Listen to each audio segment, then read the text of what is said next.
Well, thanks. Thank you. Well, we've had legends in the other palace before, but as music legends go, I don't think we'll ever have a bigger one than the one we have tonight. I'm sure that all of you will know most of these statistics, but I just thought I would just go through a couple. Co-founder of Chic, of course, 500 million albums sold. I'm very jealous. 75 million singles. And Rolling Stone said, which I think is a wonderful, wonderful quote, this: "The full scope of Nile Rodgers' career is hard to fathom." And he recorded, obviously, not only Chic, he's produced David Bowie, Duran Duran, Daft Punk, Madonna. We share something that both of us have worked with Madonna, and I'm sure Niall will be sharing his experiences. The extraordinary success, I'm sure all of you know, of Meltdown on the South Bank was entirely curated by Niall. He has a Brit School wing being named after him tomorrow, along with George Martin. He is one of the true legends of the music business. Everybody, Nile Rodgers.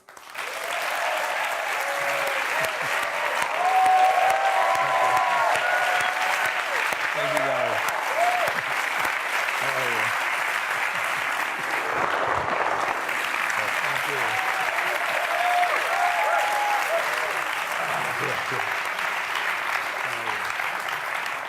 Gosh, I don't know where to start.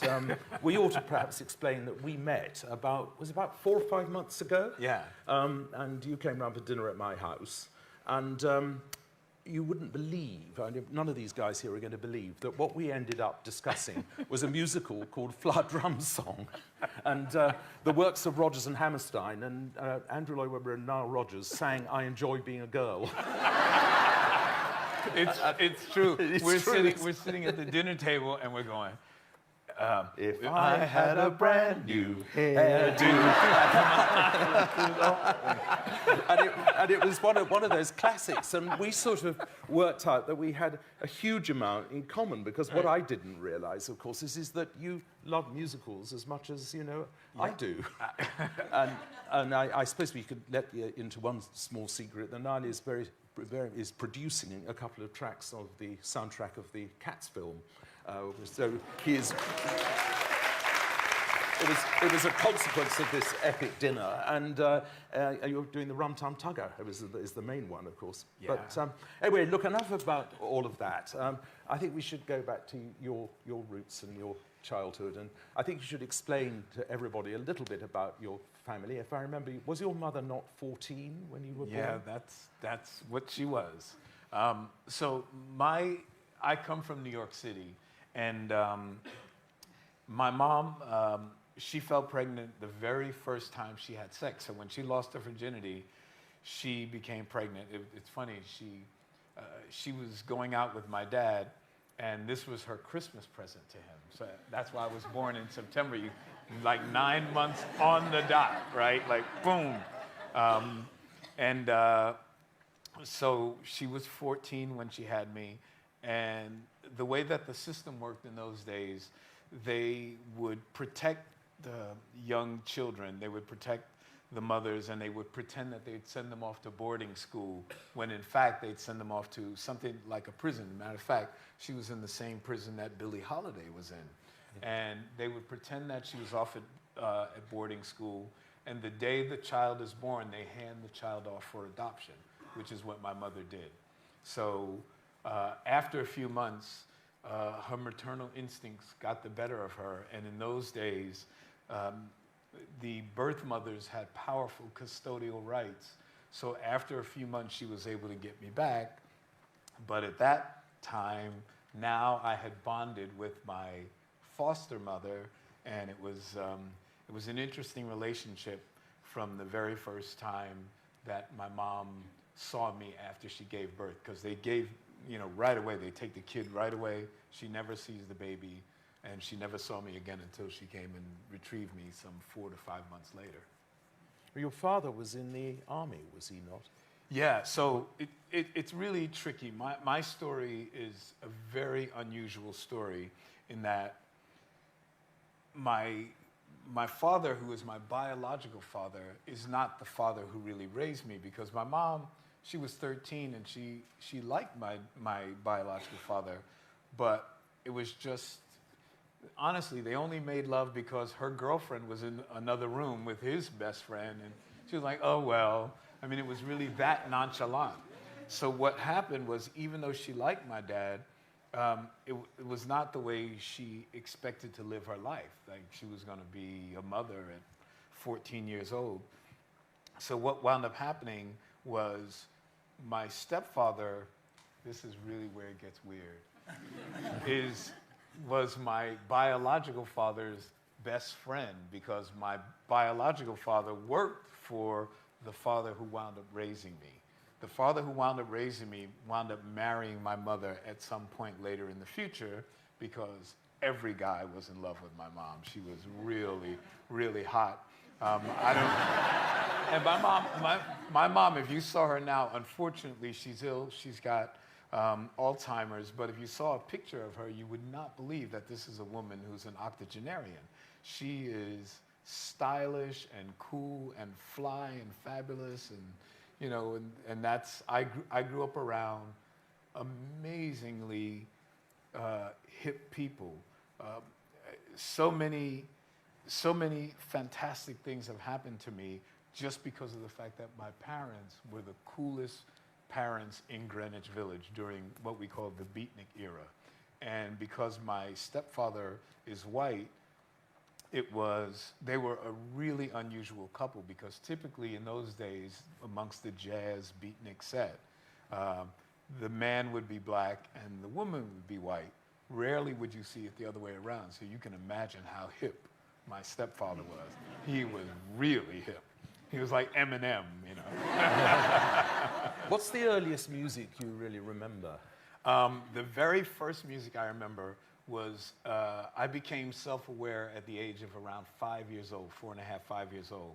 And I got an Elvis Presley record called Blue Suede Shoes for my 5th birthday, and I got the blue suede shoes to go along with it. So I thought music was the coolest thing in the world, because music and fashion seemed to be tied together.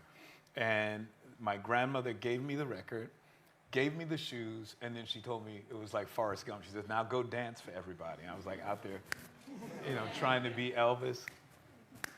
And what was really cool about those blue suede shoes is I was originally raised to go to Catholic school, Roman Catholic school, and our colors, our school uniform, was navy blue and gold.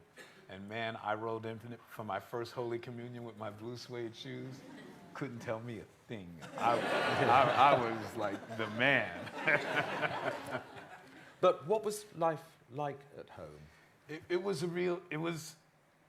So a lot of people think that my story should be sad, because everyone around me, my mom, my biological father, my stepfather, all of my half-brothers' fathers, by the way, were all friends. So it's weird. In my book, I have a chapter, and I call it Variation on a Mormon Theme, because there was one woman with a whole bunch of guys. So, and all of these guys were friends. So all my brothers are half-brothers, but all of the men were heroin addicts. So I thought that, and I really thought this, I really thought that only children slept lying down and adults slept standing up, because heroin addicts would be high and nod mid-sentence and start doing this while I was talking to them. And I really believed that. I thought that that world that I occupied was a fascinating and exciting world, because though they were heroin addicts, they were all intellectuals, they were artists, they were the coolest people in the world. Some of them were ultra famous, like Thelonious Monk and Nina Simone and Gloria Lynn, and you know, the top jazz people. As a matter of fact, my mom was Sidney Poitier, the great actor, proposed marriage to my mom 3 times. I mean, like, I could have been Sidney Poitier Jr. or something like that. it was just one of these great bohemian, wonderful lifestyles. I remember when I first met Andrew, I said, you know, I never had a curfew in my life. My mom was more like my friend as opposed to my mother. She knew that I was, at least I thought she knew, that I was intelligent enough. She never told me, come home when the lights go off or whatever, or when the street lights go out, because she knew that I would come home when there was nothing to do. So I stayed out. They never disciplined me. They just had a lot of faith in me. And because of that freedom, I was left to explore the world basically on my own. I got my first job at 9 years old. It was a really good job. I mean, imagine 9 years old, you have your own money. But that was really because they were pursuing heroin at such an aggressive rate because they spiraled downward very, very quickly. So I went from having parents that were cool and fashionable to parents that were basically, you know, petty criminals, not criminals that would harm people. My father was a mathematical genius, and he could swindle large institutions out of huge amounts of money. But that's a whole nother story. That is an incredible chapter in our lives. But were you, when you were a kid, did you try heroin? No. Well, man, I grew up in the hippie era. So imagine you have parents that are really awesome and cool, and you look up to them as these sort of, I mean, they were cool because if you were to come to my apartment and you would see people as famous as Thelonious Monk or Miles Davis sitting around with my mom and dad thinking they were cool, like, as a kid, you'd think to yourself, what do I have to do to be cool in my parents' eyes? So I came up during the hippie era, and we had LSD. We had hallucinogenic drugs, and it was so funny because I never met anyone who died of an LSD overdose, but people used to die of heroin overdoses all the time. But my mom was terrified to take LSD. I'd say, you know, hey, Mom, you know, oh, the thing is that my parents didn't think that me experimenting, yeah, it seems like a weird thing to talk about. like, oh, it was all fun and games and we were just doing drugs. And you know, in those days, marijuana had seeds and we did. But no, my parents were so open. They were not hypocrites. They didn't think that, well, if we're doing it, you shouldn't do it. Not that they wanted me to shoot heroin, but they didn't mind me experimenting. My mom would say, well, if you're going to smoke cigarettes, at least smoke them in the house with us so you can see them. If you're going to smoke marijuana, smoke it with us. Right. Was the music in the house all the time? Always bebop and modern jazz and tons of musicals. My God. We went to see more stage plays, more musicals than you can ever imagine. And not just the big hits on Broadway, but I was raised in a section of New York called Greenwich Village. And we had small sort of theaters like this. I mean, this is grand compared to some of the theaters that we go see. Shows like The Fantastics that ran for 80 million years. Still running, I think. Damn, it may be. So I was around theater and music and art, poetry, ballet. I studied ballet for a while. This was my life, and it was exciting and dangerous and wonderful. I could pontificate about my parents because the love that I have for them and their level of their level of cool, as I say in my book, would actually make Miles Davis contemplate his sense of cool, because that's really how cool my dad was. Beatniks would speak in this very sort of slow, deliberate tone, which was basically the precursor to what we call spoken word poetry. My dad would talk to me like, I would come home from school and he would say things like, hey, Pud, my man. Now, it's a white guy, a Jewish guy, right? Pud, my man.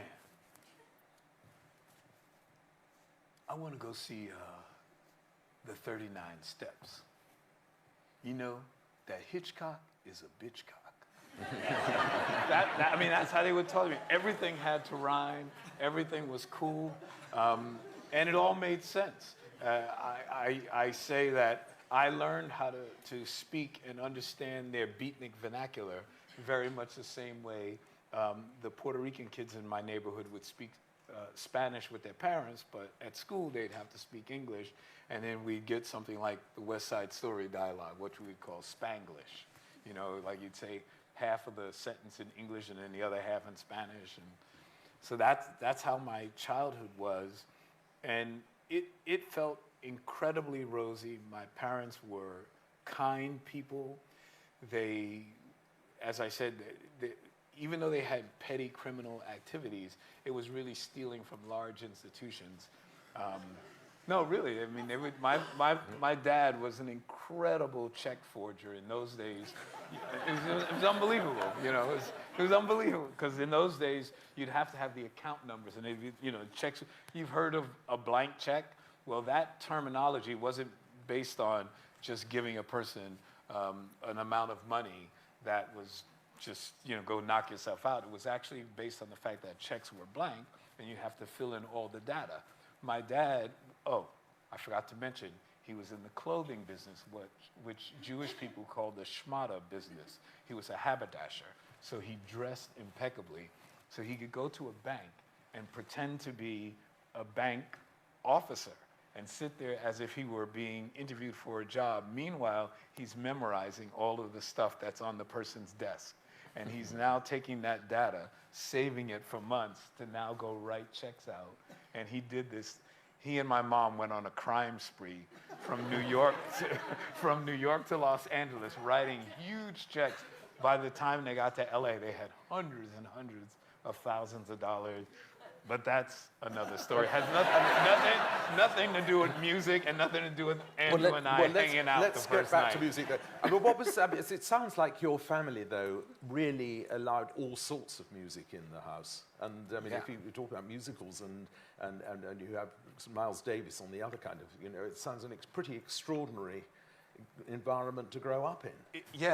All, you know. And classical music? Yeah, that was, so in New York at the time, we had what we called the standardized curriculum, which thank God it saved my life, because as my parents spiraled deeper into their habit, I would go from school to school to school to school, because we'd have to go to the school in New York in public school.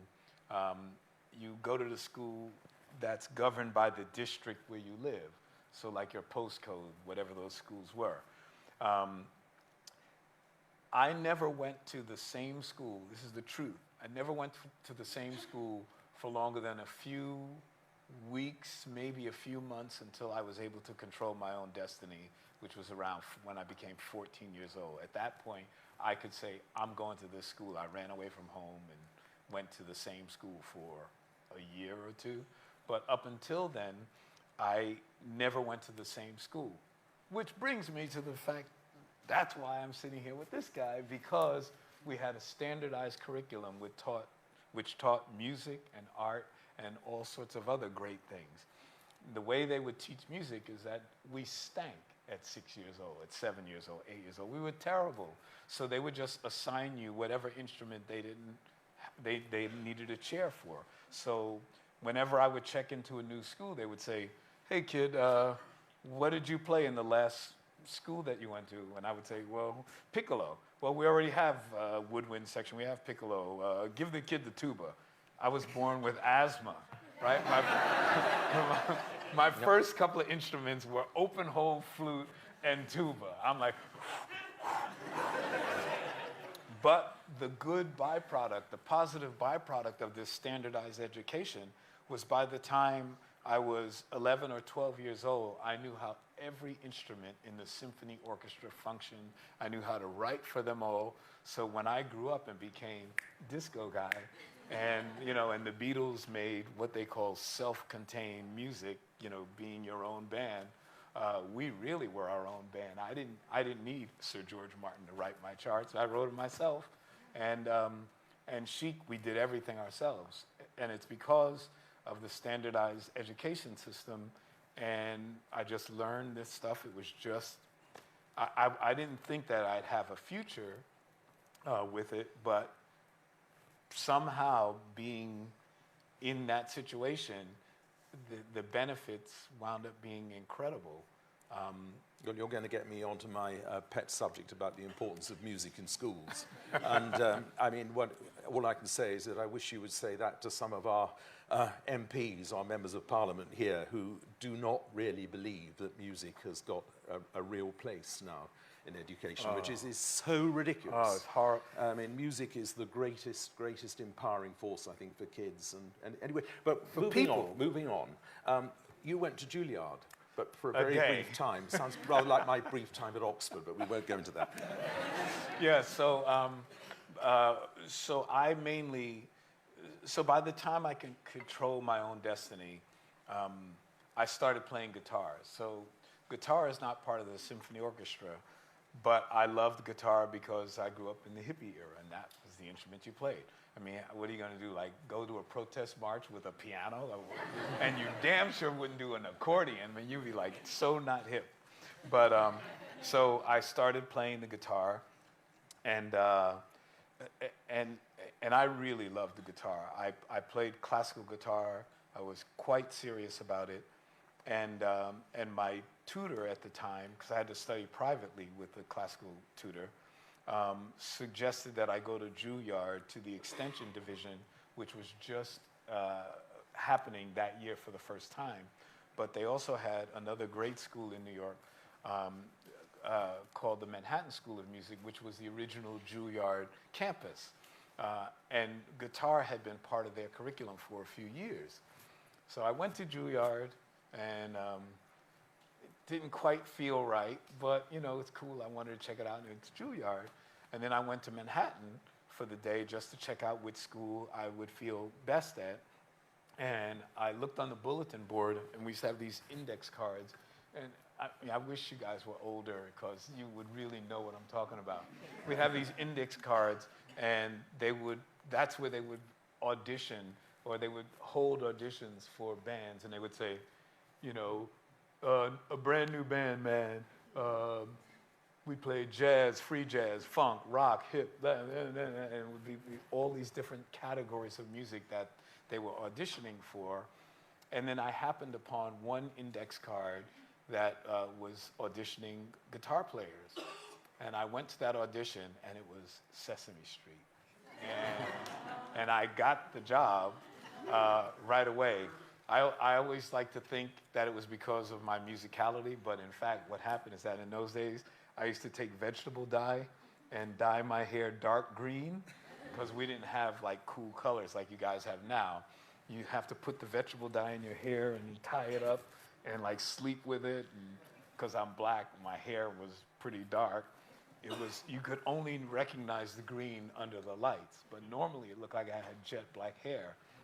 But when I went to audition for Sesame Street, I had this big green afro, and I'm thinking like, I look like one of the characters. And they gave me the gig because of that. But that started me off on the greatest journey ever, because then I went from Sesame Street to the Apollo Theater, which was unbelievable. And from the Apollo Theater, I joined a band called New York City. We had a big hit. We came to England for the first time. We were the opening act for the Jackson 5. And whilst I was here, they stole my luggage when we were just heading back to New York. And the girlfriend that I had at the time, she had a band that she loved, and she wanted me to go see her. There's an old joke in the music business that says, nowadays this is probably irrelevant because it would probably be girls and guys, but they would always say, you know, what do you call a musician without a girlfriend? Homeless.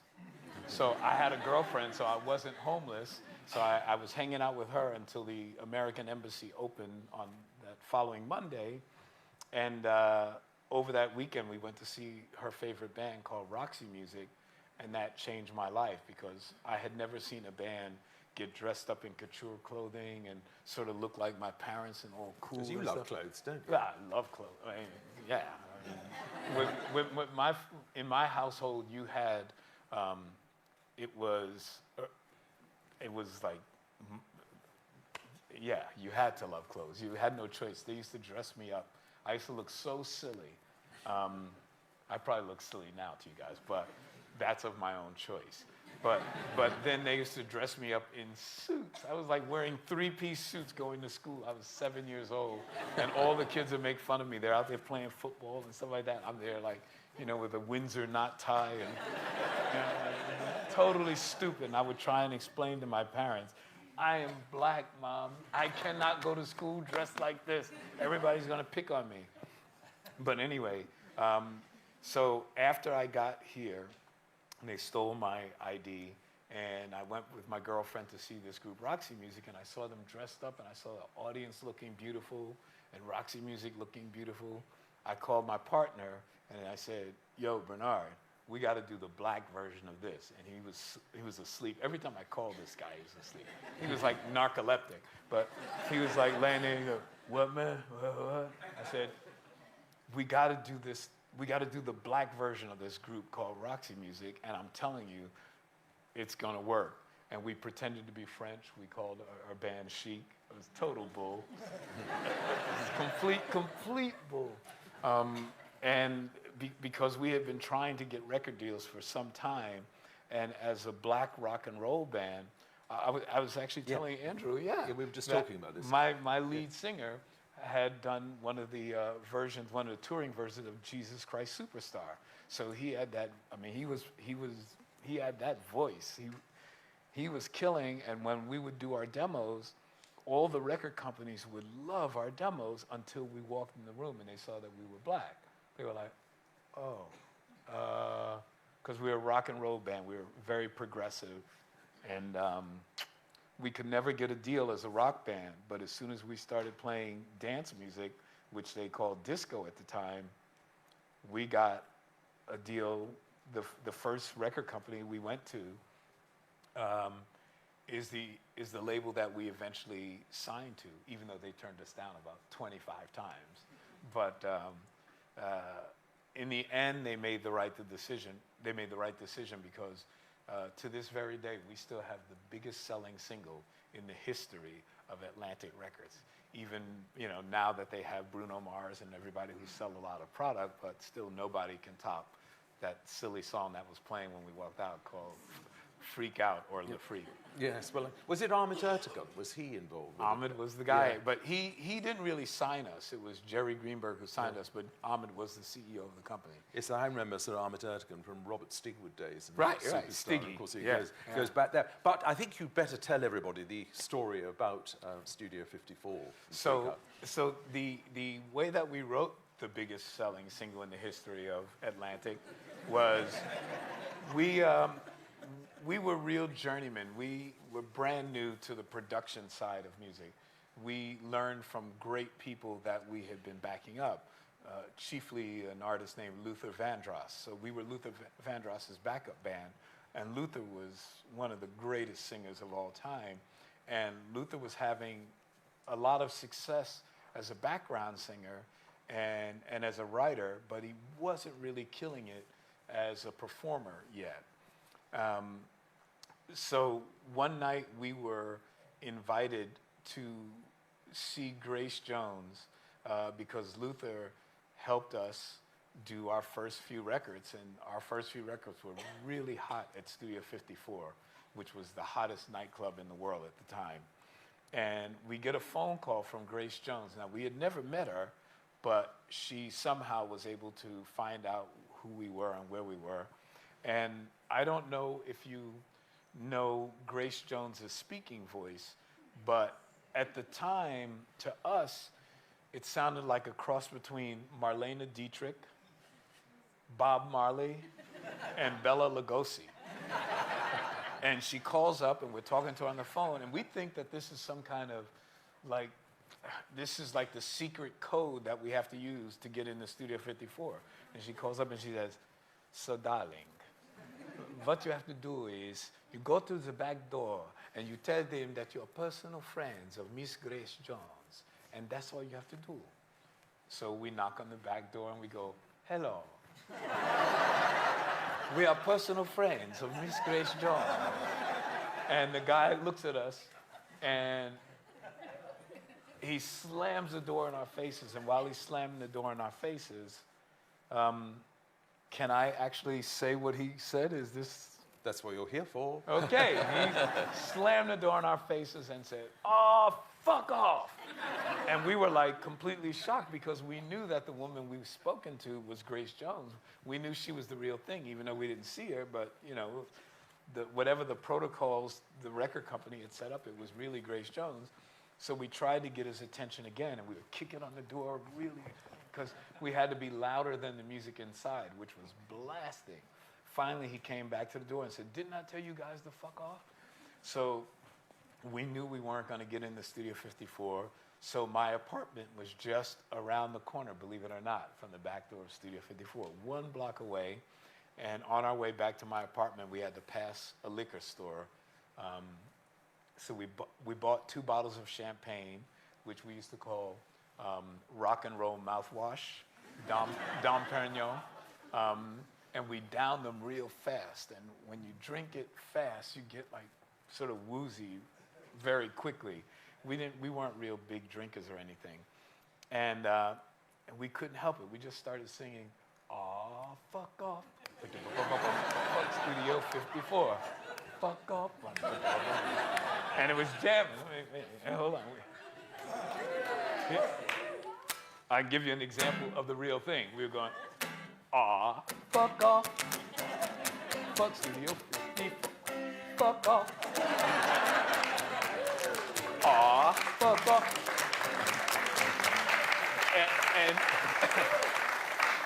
And the thing that was really great about it is that we developed it. We wrote a bridge, we wrote, you know, a B section, and we started to think of every possible situation where the only appropriate answer would be,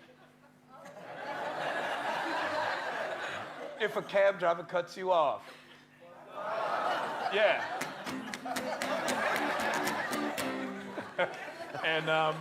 And so we kept doing this, and it was hysterical to us. And then finally my partner went, "Yo, my man, you know this shit is happening." I'm like, "Bernard," this was 2 years before hip hop. I was like, "Bernard, we're not gonna get a radio. We can't get this on the radio." So we changed it from that to Freak Off, which in America, freak is a euphemism for F-U-C-K.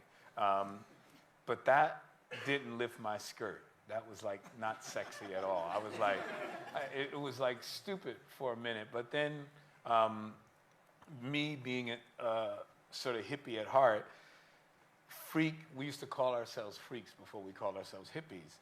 And then I just went real hippie on him for a minute. I went, "Oh man, you know, like, wow, I can dig that, man." So like, yeah, we can freak out and we like dropping acid, man, you have a bad trip. And Bernard, who was a hardcore soul brother from down south, didn't know what the hell I was talking about. He looked at me and went, "What?" And then all of a sudden I had to get my black card back. And I was like, "Whoa." I said, "No, man, you know, like when you meet a really great girl and you're out on the dance floor and you're freaking out." And then boom, the light bulb went off over my partner's head because he had kids and they were doing this new dance called The Freak.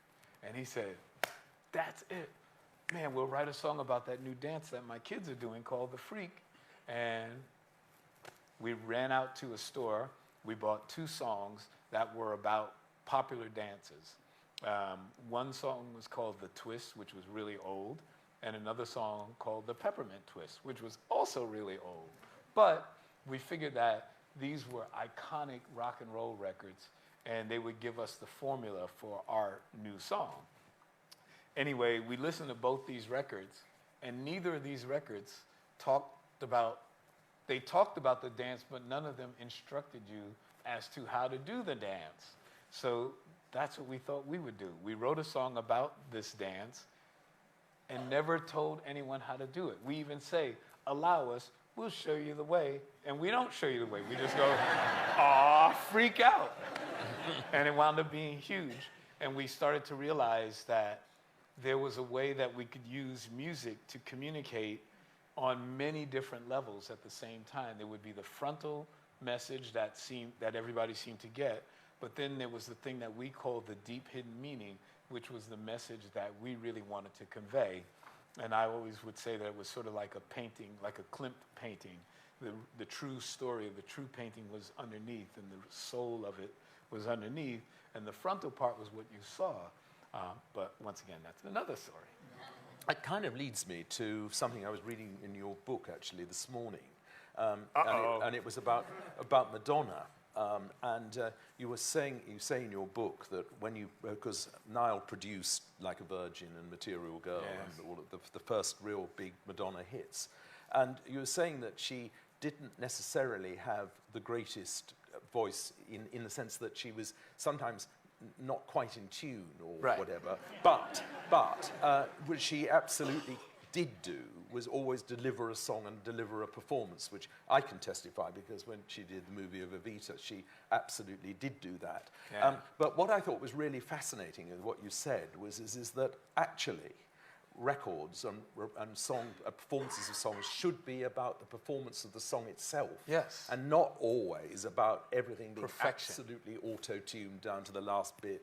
And I mean, I find, now when I listen to a lot of contemporary pop and rock, that the tuning and the whole way that everything is made so perfect has, for me, often lost the performance. I mean, why I love the Taylor Swift new album is that you could tell that Taylor is actually giving a performance. Mm-hmm. And because that brings me on to you as you're such a hugely successful record producer. That's something that you've always believed in, isn't it? Almost everything we do, the vocalist, the featured performer is with us at the same time. We're cutting the track while they're singing. We just did a couple of cuts with Dua Lipa, and it was, she tweeted out, like she said, I was almost brought to tears because she had never been in the room with the band while we're making the record. Like, we're all making it together, and I do like everything like that. It was interesting when I started working on Cats. We just wrote out the charts, flew my band over and said, boom, let's go into the studio and make the record. And Rum Tum Tugger, it was there. The vocal was happening.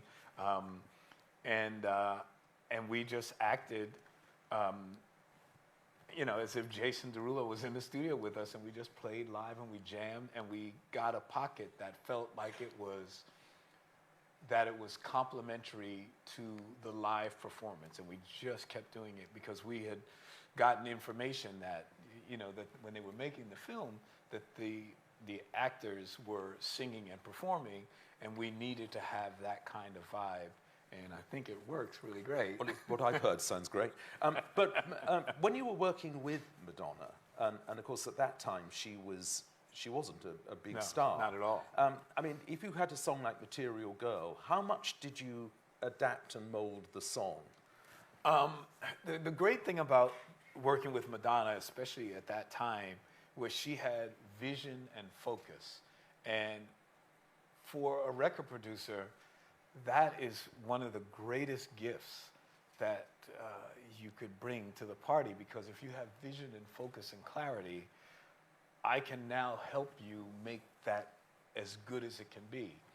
And Madonna had decided on her own that the key of the demos were the keys that the songs were going to be in. So she learned them that way, not taking into account that she's not a soprano, really. She's not a mezzo soprano. In a song like a Virgin, she hits a high F sharp, and it's like not really in her range. But what was really clever about Madonna's focus is that by her singing these things that are not really in her natural range, she was forced to play characters. And that was a dream come true to me, because now she was living these performances. That really interests me, because I remember seeing an early concert video of hers. I remember I was in France at the time, and she did Material Girl, and she had this fur and everything. And I thought to myself, my God, this girl is auditioning for Evita. And it was because she was doing the whole thing of take my fur, it's for the people, it's for that. But for example, on Like a Virgin, did she find that song? Actually, so she didn't find it. It was given to her by a good friend, a guy who's now almost like my It brother. was Kelly and Steinberg, wasn't it? Yeah. But a guy who's like my brother now, a guy named Michael Austin at Warner Brothers Records. They had come in and played that song for him after they had played a ton of other songs. They were trying to get signed as artists themselves. And he just wasn't feeling anything. And as they were leaving, they said, well, we just want to play this one song for you. They played Like a Virgin, and he says, I know the perfect artist for that song. Right. And he didn't know that Madonna and I had already met through her then boyfriend, Jelly Bean Benitez. So Madonna was actually sort of cherry picking who she wanted to produce her next record. And it had come down to just two people, myself and a genius named Narda Michael Walden, who played with Mahavishnu and did, Whitney Houston and a lot of other great acts. But once Madonna and I had met, it was like love at first sight. We were just enthralled with each other. She was magic to me. She was like a diamond in the rough, and I couldn't wait to polish her. And I could just feel this vibe. They had a movie come out called Who's That Girl? Well, the truth is that that's how Madonna was in my world. I'm the native New Yorker. I'm the guy who knows everybody in all the nightclubs, and and I'd walk into a club and they'd go, who's that girl with Nile? Who's that girl? Who's that girl with Nile? Who's that girl? And she just had this magical thing about her, and it worked the same way when we got into the studio. Her focus and her commitment, it was, I tell a story about how the very first day we went to work, I got there first. I'm the producer. I got there. Maybe she wasn't accustomed to producers being on time, but I got there first. For the rest of the album, I never got there before Madonna, ever again, ever. She always made a point to get there before me, and I didn't know how she did it. I kept thinking she must have called the doorman in my building and said, okay, has Mr. Rogers left now? And she would and she'd get up and swim like 20 miles in the morning and stuff and come to the studio wet and still would be sitting there going, time is money and the money is mine. And it was like making me late every day, and I was never really late, but she just was, for me, it was a dream come true.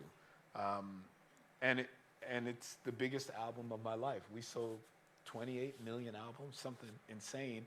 And at the time that it came out, we sold like 22, like right out the door. So it continues to sell, and it's one of the best experiences that I've ever had. One of your biggest, most successful productions, of course, was Let's Dance. Yeah. And you've got a story or two about that. Yeah. I thought, for some reason, I thought I'd be talking more about you, because when we first met, I'm at Andrew Lloyd Webber's house, right? Andrew Lloyd Webber. And we're sitting there going, We'll talk about that later, but... And it was like hysterical. I'm like going, are we really sitting here doing this? Like, he's got this huge musical history.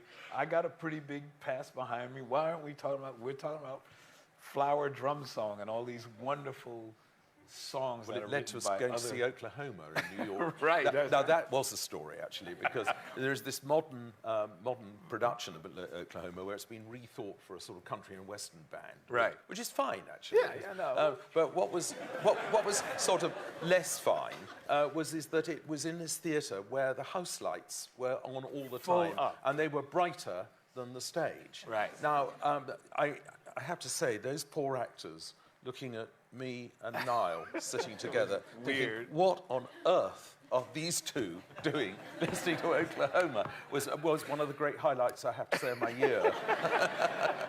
It was a weird production, was it not? It was very interesting. We're digressing, but I want to get back to Let's Dance. Okay. So Let's Dance happened when I was sort of at a very low point in my career. I started out, every record we put out was a hit. We had no flops. Oh, because there was all that disco sucks stuff, That's wasn't there? exactly right. So it was the summer Yeah. of '79, Yeah. and they had this huge rally at a baseball stadium in Chicago where everybody got together and you could get in for like some insanely low price if you brought a disco record to blow up. And I kept thinking to myself, well, that's not great economics. The record costs more than, like, duh. You're actually losing out, but whatever. So if you brought a disco record, you could get in for a certain price, and you could watch a baseball game, and then after the baseball game, they were going to have this ritual. And it felt like Nazi book burning to me, because, you know, I may not like every style of music, but I have to say that I can probably take away something great from any type of music, no matter what it is. It could be just technical virtuosity or what have you, but I would never just hate a genre of music just because. But it seemed like they hated disco because of what it represented and what the hedonistic Studio 54 lifestyle represented. And it was, you know, black liberation, women's liberation, gay liberation. Everybody was sort of, the underclass in America was now coming up, and we looked like we were living, it looked like we were living the most fabulous lives in America. By the way, this was during the greatest financial recession since the Great American Depression in 1929. So we had gas rationing. It was really horrible financially for people. The big factories were closing. But if you looked at discos and looked at movies like Saturday Night Fever, it looked like we were living the grandest lives in the world. So summer of '79, they had this event. We had 2 #1 pop records, one of them the biggest record in Atlantic history. The other one that they say is basically the foundation of hip hop. It was a song called Good Times, which later morphed into Rapper's Delight, which was the beginning of the commercial hip hop movement. And so even with songs that big and that influential and that important, we never, as Chic, got another hit record again. But thank God, musicians liked us, and we did continue to get hits. I got a hit. I did Diana Ross's biggest album. I wrote I'm Coming Out and Upside Down, and that was great for us. We did Sister Sledge, We Are Family, and, you know, we were doing well, but Chic, we were done. But musicians liked us. I wound up meeting David Bowie at what we call an after-hours club. So in New York, we could drink legally until 4 a.m.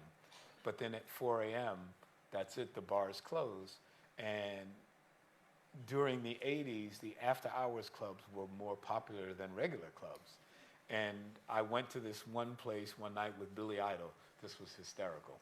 So Billy Idol and I, you guys know Billy Idol, right? White wedding. So Billy was my boy. We used to go out partying all the time. And we drove up to this brand new after-hours club. And we walked in. And so I'm with Billy, and we go in. And he pulls this. Now, I don't like to do accents because I'm not trying to make fun of people, but this is just sort of what it sounded like to my American ears. We walk into the club, and I'm with Billy, and we pop in, and he goes, whoops. He doesn't go whoops. I don't think Billy has ever said whoops.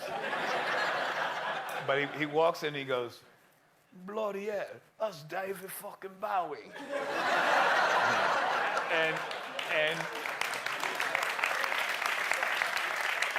And when he says Bowie, we had been drinking a lot.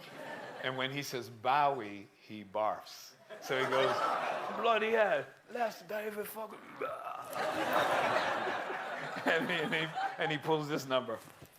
Hello, mate. And I was like, oh, man, Billy, oh, come on, bro, you can't do that. But David was insanely cool. And by the time Billy got over to us, since I didn't barf, my stride didn't break. So by the time I got to Bowie, he and I were like, bam, deeply engrossed in conversation. And we never, ever talked about rock and roll. We only talked about jazz, the most avant-garde stuff you could ever imagine. And I couldn't believe his in-depth knowledge of the most far-out stuff ever. And we were just kicking it back and forth, man, you know, do you have so-and-so's record? Yeah, man, you know. Anyway, by the time the night was finished, he had decided that he wanted to work with me. And I was shocked because we weren't talking about pop music at all. Then he invited me over to Switzerland to start to put together some demos.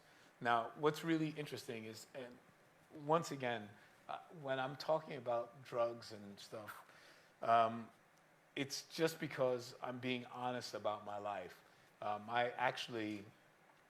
I wound up spiraling so out of control, like my parents. I actually died 8 times in 7 times. The 8th time I came back.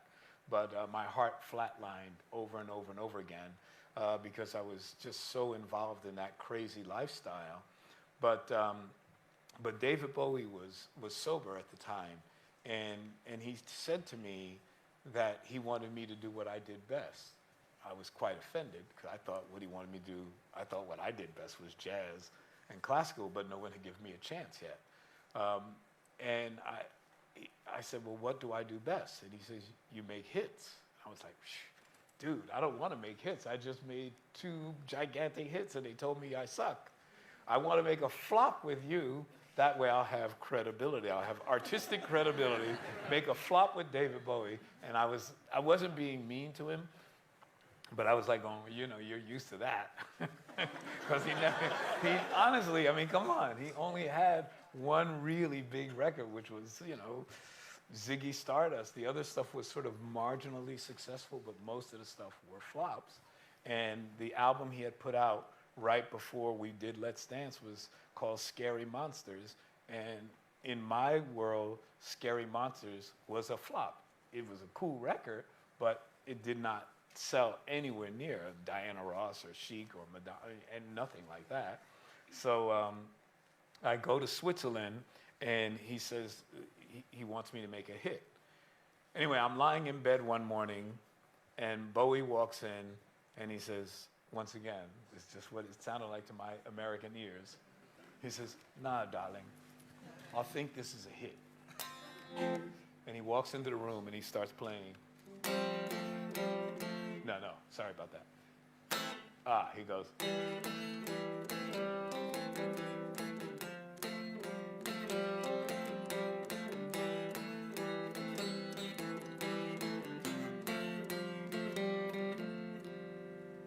I go, what do you call that, David? And he goes, I'll call it Let's Dance. I said, David, I'm black. I come from dance music. I can't do that song and call that Let's Dance. Can I work on an arrangement? And this was really great because once you get to know a person and you start to understand the essence of who they are as an artist, I knew that he loved jazz, so I knew that he could relate to the vernacular. So I said, hey, David, can I do an arrangement? And he was like, yeah, man, that would be cool. Do an arrangement. So I started doing something like, he had this moving voice thing going on but that sounded like a folk song to me, so I just went,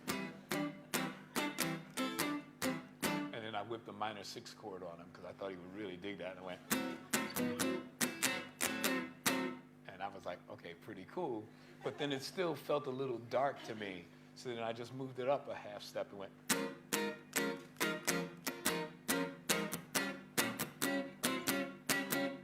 I thought, well, damn, that's cool.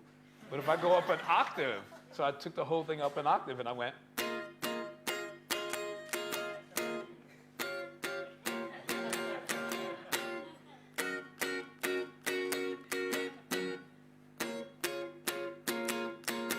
And I thought, holy cow, check out the smooth voice leading. It's just going 2.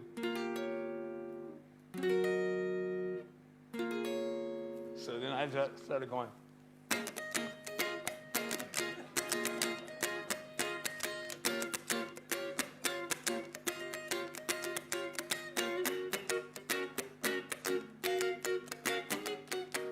Anyway, so on and so forth.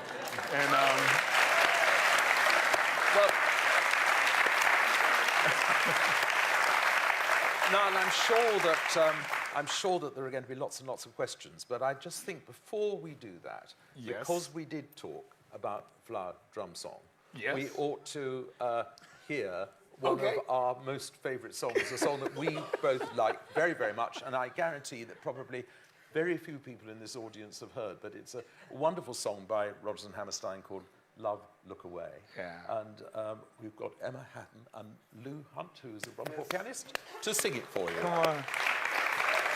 In memory of our great dinner. Yeah.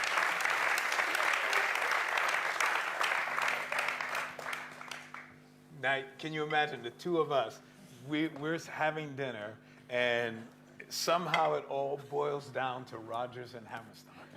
And like we're talking about the most obscure songs and the stuff that we love. And this was very similar to my meeting with Bowie, because we were talking about the most obscure things that wound up becoming the most commercial thing I would ever wind up doing, except for, you know, well, not the most, but at that time it was pretty high up on the list, because Madonna came sort of shortly after.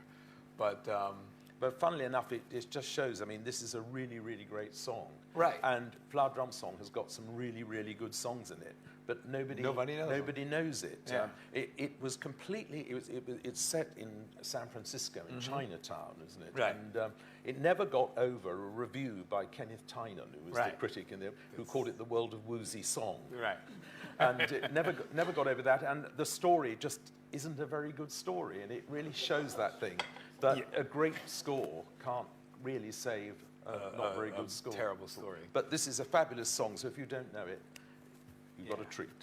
Yeah. You guys play it. I've already been fooling around, so I'll let you do it.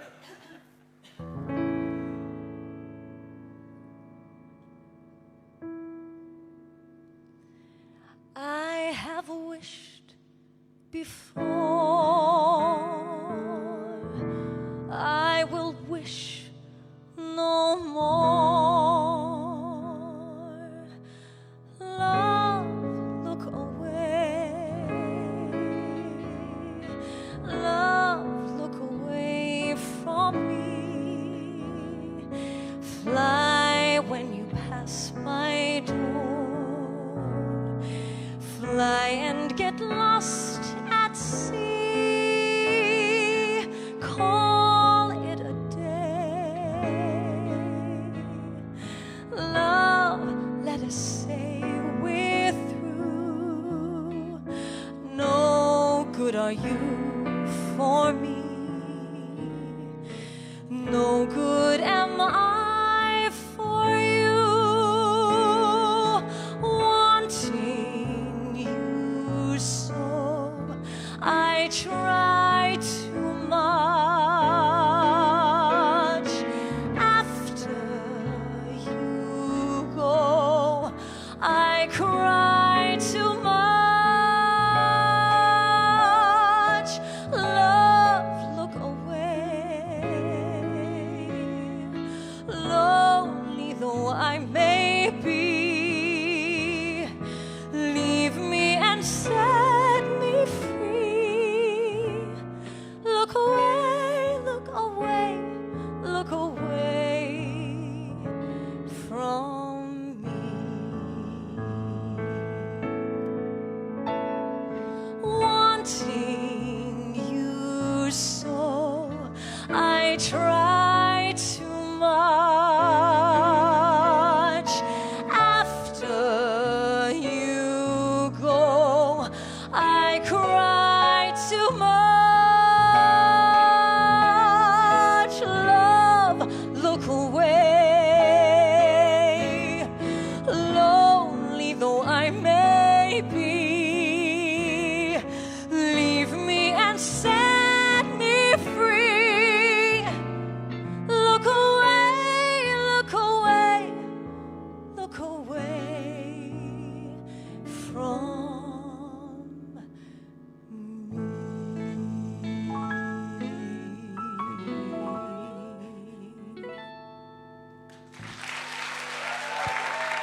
I actually got to meet Richard Rodgers, and he told me that that was his favourite song of all of their, all of the whole Rodgers and Hammerstein canon, as it were. It's amazing, isn't it?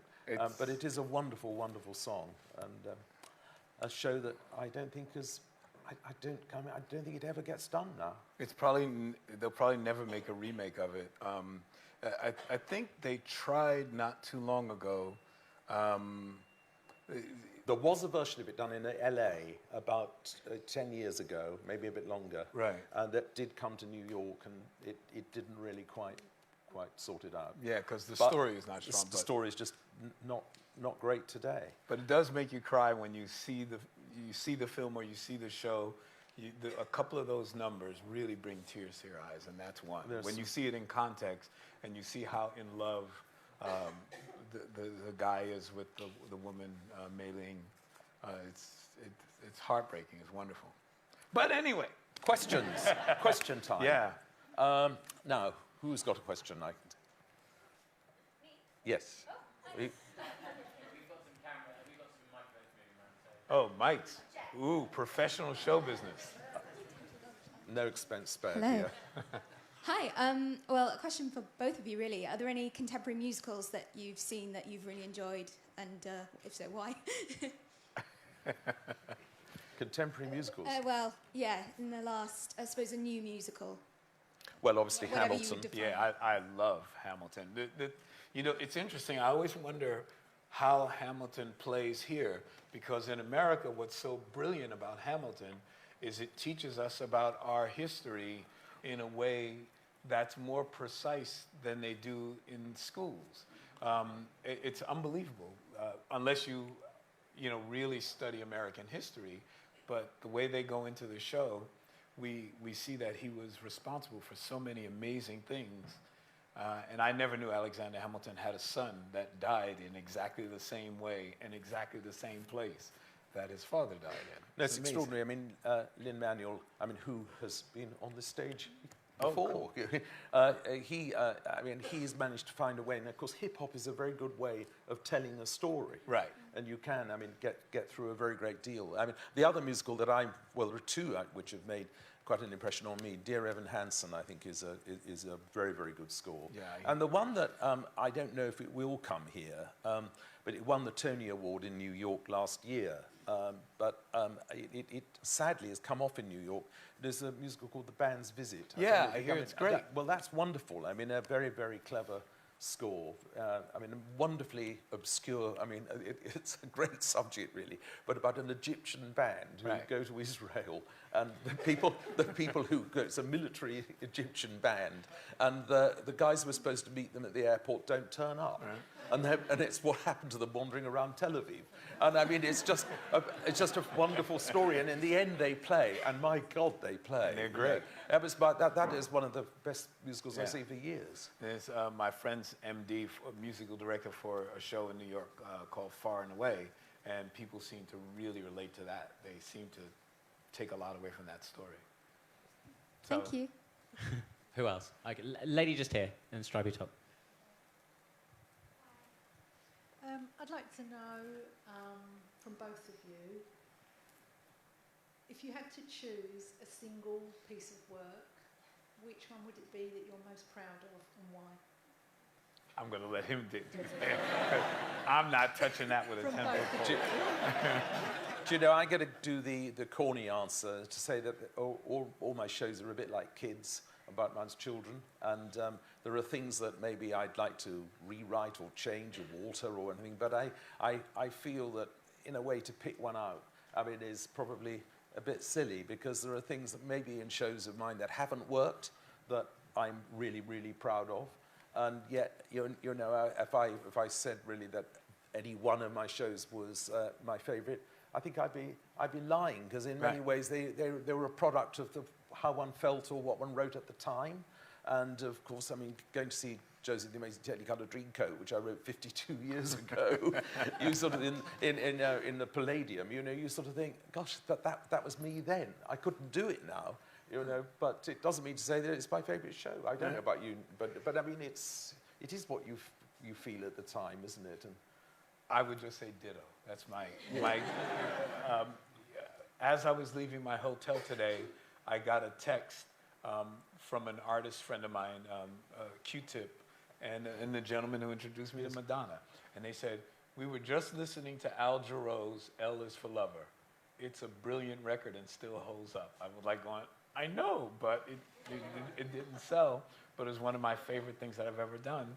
As a matter of fact, probably most of my favorite stuff is the music that you don't know. And it's not because I like it more, but it's, Andrew said it perfectly. At the time, that's what I was feeling. And maybe what I was feeling was so intense that it didn't communicate well to the masses. I don't really understand sometimes why that doesn't work.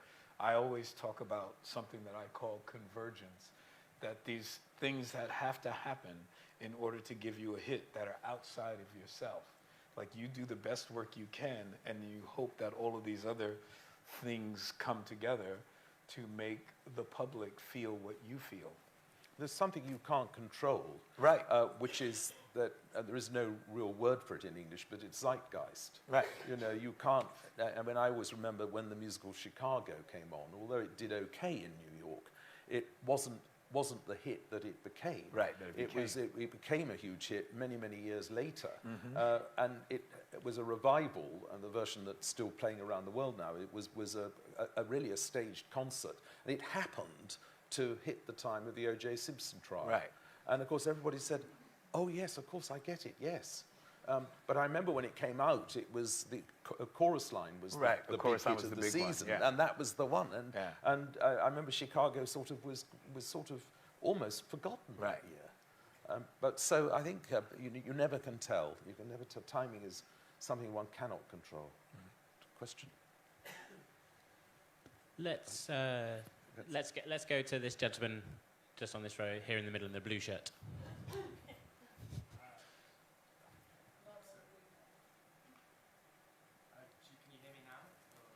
You have It's a coming. There you go. You can hear me now, can't you? Yeah. Thank you very much for such an insight on your life, Nile. This is obviously a question to both of you. And something that I found when I came in here this evening was that obviously there's a lot of people in here that have grown up with both of the music that you've done. But also, you know, the times when you did Chic, Nile, there's a lot of people that grew up in that period.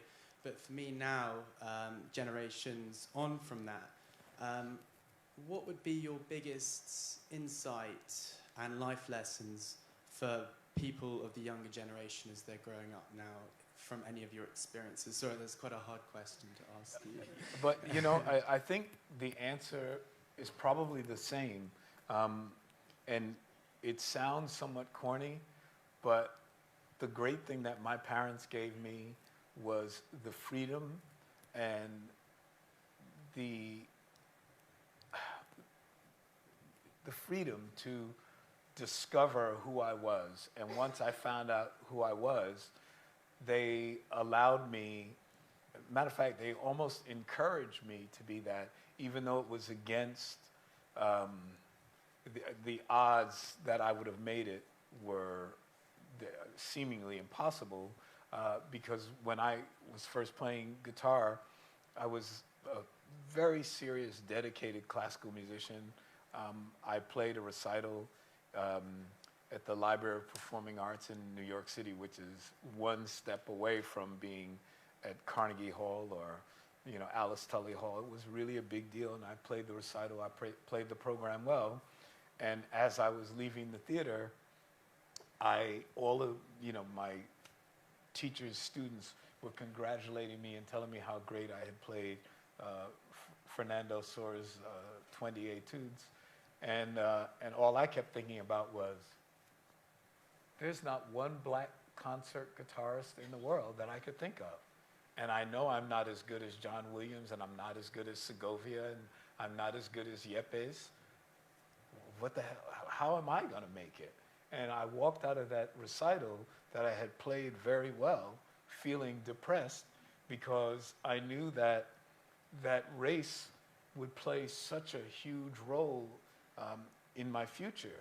And I have to say something that I just really, it's not part of what I was thinking about tonight, but I have to say something that really touches me. When I first saw Jesus Christ Superstar, and I was a real hippie, and it was like we had to go see that. That was like our movie, along with Hair. And I realized that the composers and the writers of those two works, they didn't think about, or I don't know whether you thought about it or not, but I kept thinking about, people weren't necessarily going, well, we can't have a black person do this, and we can't have a white person do that, we can't have an Asian person do this. It was just a performance about people and characters and a situation that seemed to be very touching to me, and it was almost a reflection of my life. I remember one day I had done something bad, and it wasn't really bad because I'm not a bad kid. I wasn't a bad kid. And my stepfather had to come to school, and the din in the classroom was, oh shit, his father is white. And that was the first time I became aware of race playing such an important role in people's lives, because remember I told you how hip my father was. So he was a white man, Jewish guy with a black woman around all these black hip jazz musicians, and no one ever thought he was weird. No one ever thought he was out of place or didn't fit in with this hip beatnik crowd. He was just as cool as everyone else. But when we walked into this school that day, and I heard these kids talking about my father in a way that felt derogatory because something didn't make sense to them, that was the first time I was touched by something like that. And it's something I've had to think about my entire life and my entire career. When I did the record with Bowie, and he was going to do Let's Dance his way, and it was not about dancing, it was about something else, the juxtaposition. He gave me this whole long rap, and I was like going, all I could hear is you say, let's dance, bro. We got to make people dance. I'm black, we can't, the world of theater now seems to me to be a place where voices like mine, or voices that were silenced before when I was a kid, can now be heard. I see a lot of my friends working now, and a lot of my friends are doing film and theater and television, and they're gigging a lot. And I just think that however long it took us to get here, we now have the responsibility to take it to another level, to take it to a higher level. I've always tried to hire women to work for me as co-producers and to work alongside me. And it wasn't because I was like some super cool liberal guy. It was because I was actually trying to be smart and up the odds. Someone told me that women at that time were 55% of the consumers of pop music. And I was like, well, damn, if I'm gonna write songs, let me get some women in my camp. Boom, I'll have that edge, and we'll write about songs. And that's why most of my early recordings are for women. It's for Sister Sledge, it's for Diana Ross, and even Chic. The face of my own band was, we always stuck two women up front. We always hid in the background because we wanted to appeal to a larger audience. And I think that as an artist, that's what you really care about. You want to be heard. You just want your voice to be heard. And now I think we're living in an interesting period where our voices can be heard, and we have a responsibility to shout it, to like say, man, we want to do these incredible artistic projects that delve into subject matters that may have been taboo at one time, but now it's cool. I mean, an Arabic band in Tel Aviv, come on, that's like... But ultimately, I think you just write what you want to write. I understand. And if you're true to yourself and you write, and I don't think there's any subject that you can't tackle. I really don't. I agree. I think that's the exciting... I mean, right now, the America that I live in, I can't believe that it's so, either you're this or you're that. when I was younger, I had friends that were from all different political backgrounds and philosophies. As a matter of fact, some of the people that I respected were some of the most right-wing people you could imagine. I was in the Black Panther Party. I was a subsection leader in the Harlem Black Panther Party, but meanwhile, some of the people that I would go hear to speak were guys like William F. Buckley, because they were geniuses, they were brilliant. Their philosophies were totally different than mine and my friends, but these were people who would speak with clarity. They were intellectuals. They had great points of view. I remember reading an article, and it was a debate between Malcolm X and William F. Buckley, and it was the most fascinating, wonderful piece of literature I had ever read. It was just brilliant, and you left with respect for both people and both points of view. Now, it's like America is so divided, like you can't do, like I think to myself, God, man, it must be horrible raising a kid in today's world, because in my world, I could do damn near anything. My mom and my dad would just say, hey, go out and see what the world has to offer. We didn't have stranger danger. I wasn't afraid of anything. If anything, I liked adults. Adults would lead me through the world. They'd help me get smarter. They protected me.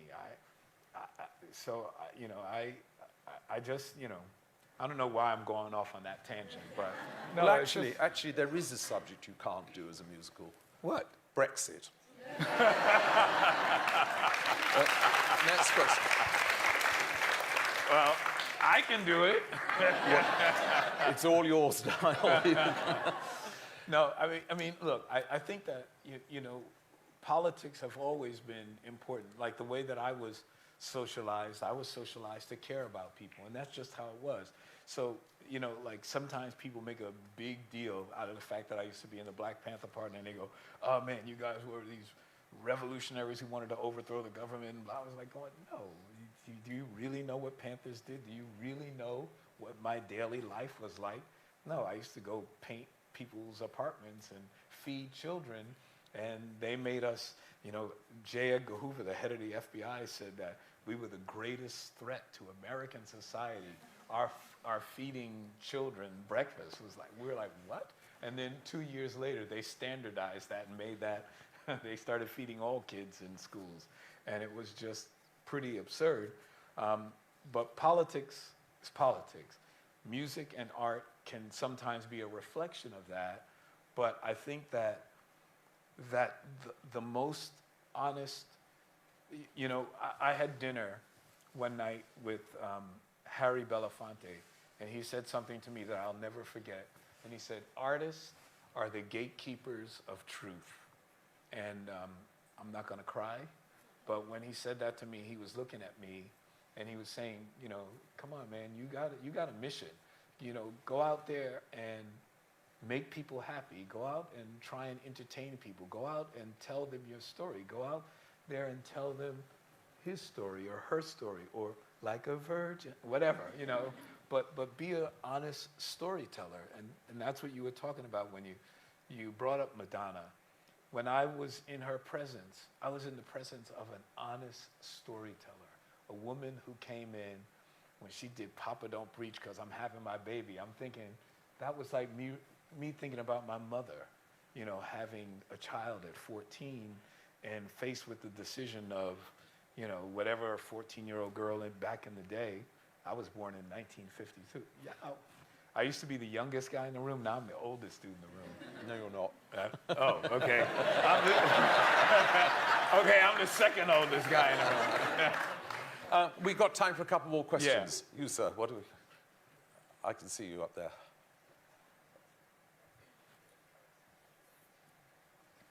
Hi, Niall. I'd love to know what Bernard Edwards brought to your partnership. Everything. He was the dude who said, my man, this shit is happening. He was the guy. Bernard was the balance in our relationship. I was this super political, extreme hippie, dropped acid, done all this crazy stuff. And Bernard was straight-laced, was already married. When Bernard and I met, he was already married and had a baby on the way. We were like 18 years old. And and I was the main writer when we first met. I never even considered writing a song with Bernard, and he never considered writing with me because he knew that my technical knowledge was, as he put it, was on a much higher level. I was playing with, jazz big bands and all sorts of stuff. And the very first Chic single is a song called Dance, Dance, Dance, Yowza, Yowza, Yowza. And the hook that I wrote went, I just dance, dance, dance, dance, dance all of the time. I just dance, dance, dance all the time. Bernard looked at me and said, hey, my man, why don't we just say dance, dance, dance? And I was like going, that's lame. But then he sang it, and then Luther Vandross came in and sang it, and all of a sudden, it was brilliant because he reduced the story to something that was really accessible, and it was really what I wanted to say. I didn't need all those other words to say it. So Bernard was the greatest editor, and he also had the personality to be a great band leader. So Bernard was basically the band leader of Chic, and I was the sort of recalcitrant, crazy little kid that just wrote the most ridiculous stuff in the world.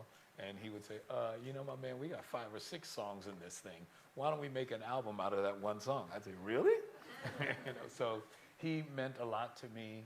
And every relationship that I've had since he and I broke up, and he passed away quite some time ago, is basically a reworking of my relationship with Bernard. When I speak to Andrew about something, I'm still looking at him as someone who has my best interest at heart, and I have his best interest at heart. When I'm talking to, I believe I see Tom up there, working on the film together, Cats, I'm not doing it for me. I'm trying to make the movie as best as, give them the best job that I can do to try and understand their point of view. That's what Bernard did for me, and that's what I was able to do for Bowie and Madonna and Duran and a lot of other people, because I always look at I've done my thing, now I'm trying to help you do your thing. So Bernard helped me become me. Should we have one more question? You can.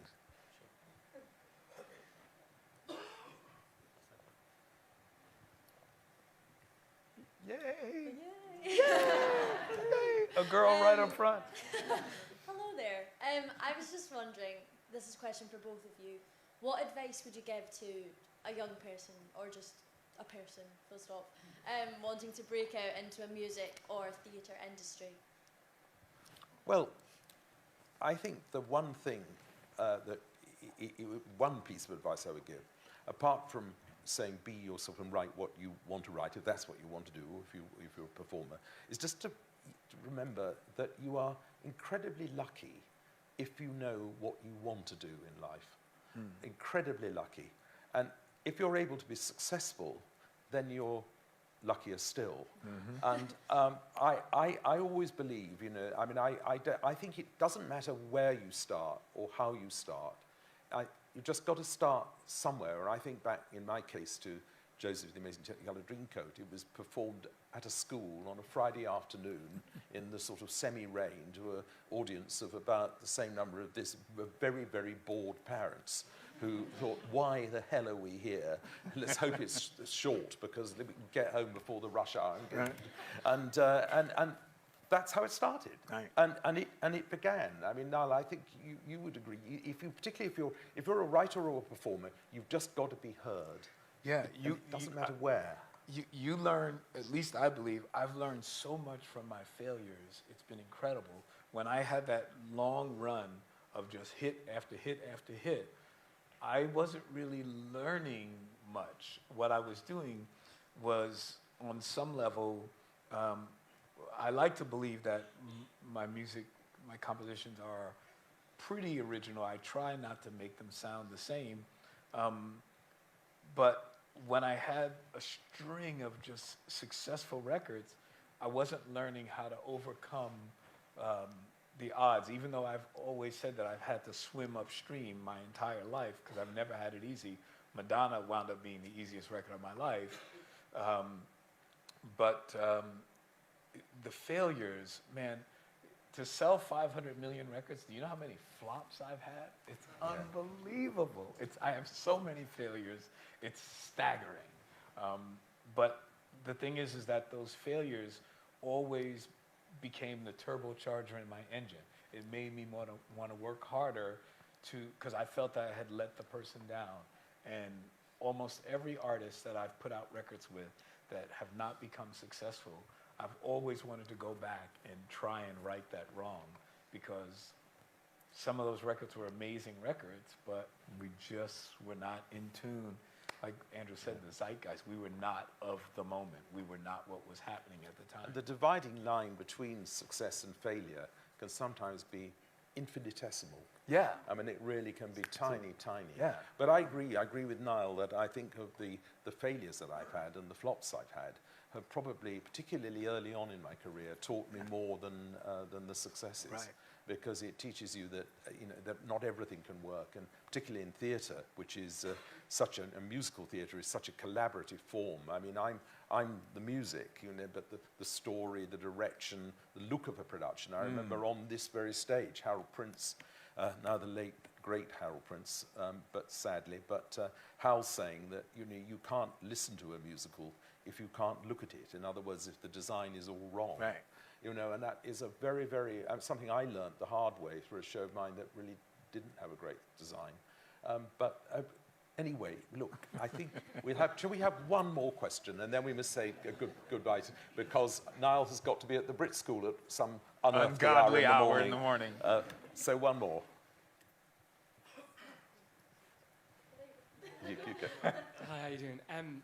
My question's about the industry, and it's about what are your thoughts in theatre about low pay, no pay for actors, or buy-offs, in a sense, like £700 for 7 weeks rehearsal and show, just because I've realised it's quite a problem at the minute for professional actors.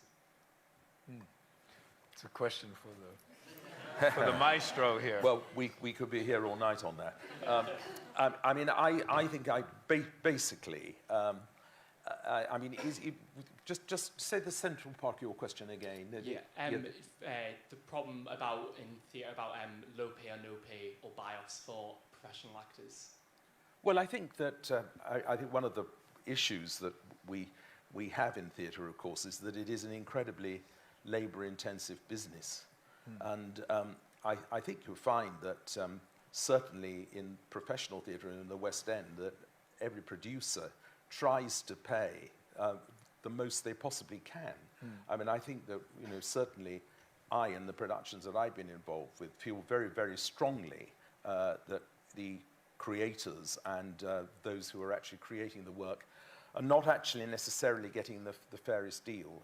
And I think particularly, funnily enough, in New York, I think there are a lot of people making money out of theatre who have actually nothing to do with the theatre at all. Right. But this is a very, very long subject, and you get me quite worked up about it.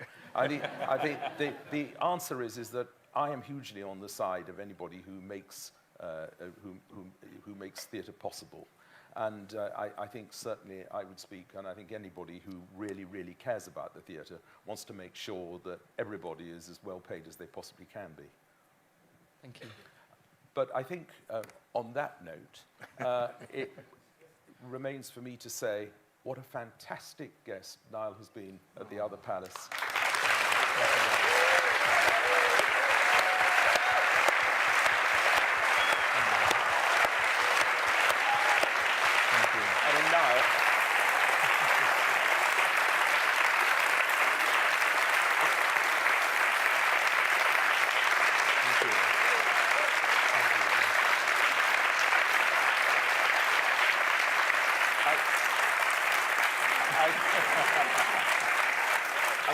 Can't wait to have you back with your band, and you give a masterclass in how to write and produce. But this is one of the great musicians of our time, and it's a thrill to have had you here. Thank you so much, Niall. Thank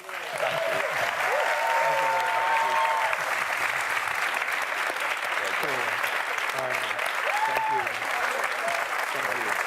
Thank you. Good question.